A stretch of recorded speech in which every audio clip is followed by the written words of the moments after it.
Welcome back again to Joe Stunner Boxing. How are you all doing? I hope you're doing well. All ready for the weekend? If you're new to the channel and you could subscribe, I'd really appreciate that. I'm trying to build up the old numbers. Or you could like the video, share the video. Any support you can give for the channel is always appreciated. Okay, so we began this weekend with a little bit of boxing from Spain. And as you're aware, no doubt, Spanish boxing is flying, absolutely flying.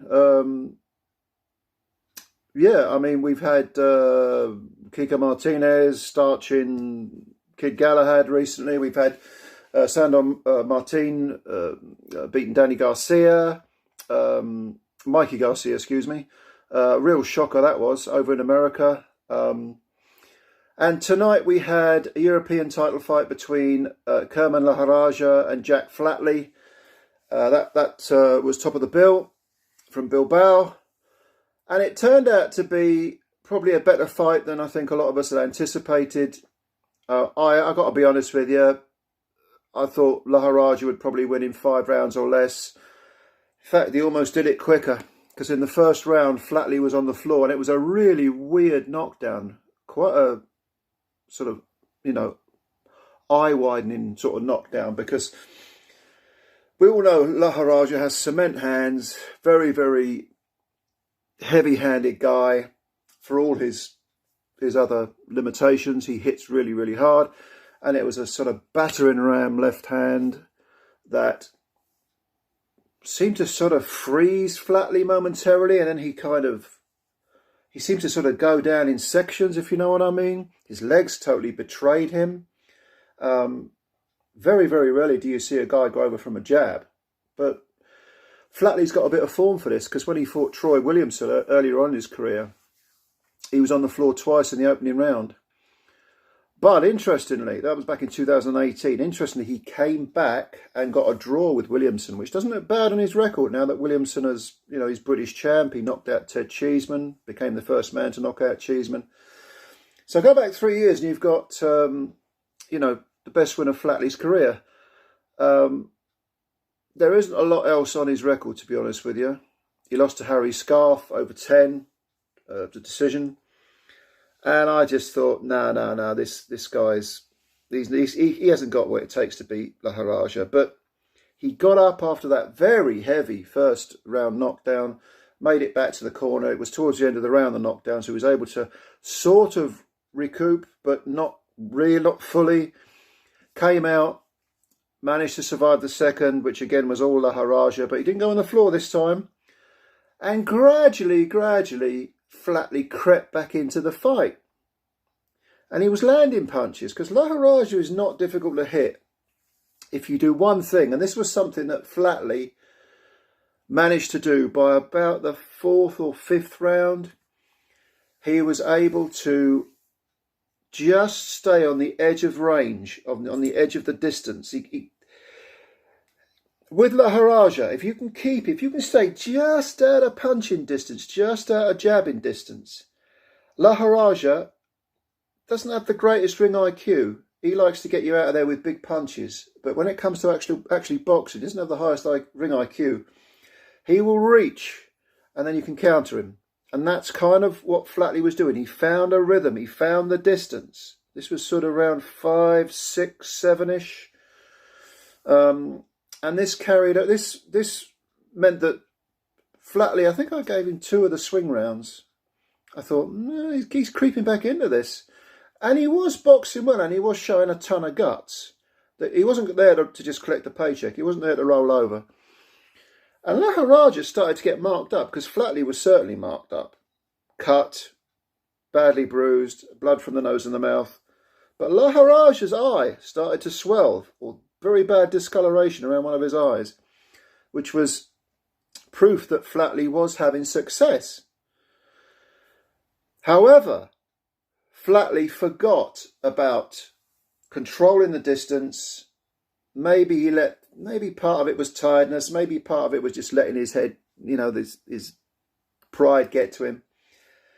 And he started to have a row. He started to sort of exchange, if you like. He spent way too much time on the ropes. Way too much time, where Lajarraja was able to sap more of his energy. Flatley started to exchange, was in way too close in that middle distance range. In the 9th round, he was put over. No, excuse me. In the 8th round, he was put over again. That was the second knockdown of the fight. He got up, made it to the end of the round. You know, fiddled his way through it. Showed out a little bit. Hey, I'm still here. Look at me. I'm a tough guy. I'm so, okay. We know you're tough, Jack, but you don't need to be exchanging with this guy with the concrete fists. Instead, in the 9th round, he decided he wanted more of the same. He landed a 4-punch combination. Was it about a minute in? Which was really good. Looked good, but tactically not the right thing to do. Got too greedy. Wanted to exchange. He was in the process of winding up, I think, a left hook. Overcomes the right from Lajarraja, and he knocked Flatley's spark out. This was in the 9th round. Flatley pretty much out before he hit the mat. His head ricocheted off the canvas. The referee stopped it without counting. So Flatley showed he's got a lot of guts, went out on his shield, but he might look back tomorrow and think, if only I'd stuck to that middle rounds tactic of, and I know it's easier said than done, because the longer the fight goes, the more knackered you are and the less energy you have to put into plan what is needed. But if only he tried to control, or stayed controlling that distance a bit more, and, you know, annoying Lajarraja, making him reach. He didn't do that. That went out the window sort of around about the 8th round, 7th, 8th round. It's a shame, because this was a fight that Flatley, with a bit more intelligence, could have won, despite that awful start. As for Lajarraja, he hits hard. We all know that. But I've got to be honest, I don't think he goes above European title level. He's too easy to hit. His ring IQ isn't what it should be. Maybe I'm wrong about that. Maybe he just doesn't have the skills, the necessary boxing skills to compete at world level. But he certainly gets hit way too much. And if someone like Flatley can mark him up, it doesn't bode well. Of course, David Avedissian has already knocked out Lajarraja twice. It's the only man to beat him in the professional game. Knocked him out in, was it 9 rounds, the first one, and then he did it in a round in the return fight. So Lajarraja, he's an exciting fighter, fun to watch. Great deal of sportsmanship afterwards. Lajarraja refused to celebrate until Flatley was up on his feet, and he then consoled Flatley. The crowd gave Flatley a good round of applause.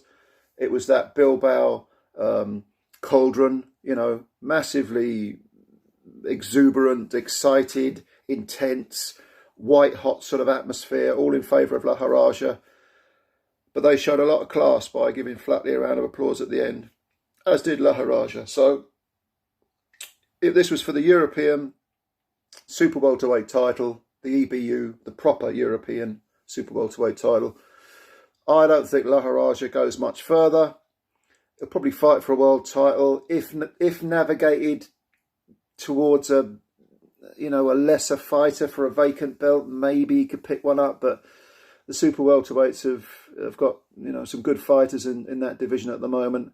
I don't see Lajarraja going above EBU level, but you know, a fun fighter, good fighter. Don't get me wrong, good fighter, and his kill or be killed attitude will always be welcome. So, yeah, did you see the fight? If so, what were your thoughts? What were your opinions? What do you think about Lajarraja? About Flatley's efforts? Could Flatley have won this?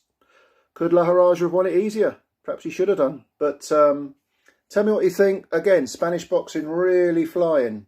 Sandor Martin and Kiko Martinez, that ancient veteran who was there when the pyramids were being built. No doubt, he seems like he's that old.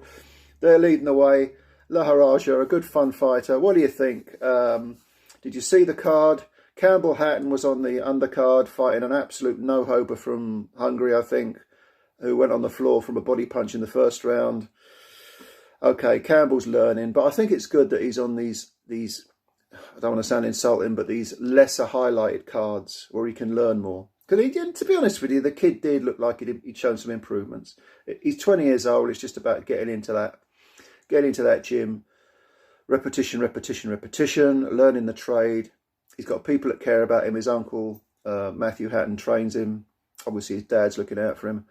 So, you know, let's give the kid a chance. But what do you think of tonight's card? Let me know down below in the comments. And not a bad way to start the weekend. And yeah, you take care of yourselves. I'll speak to you soon. Bye-bye.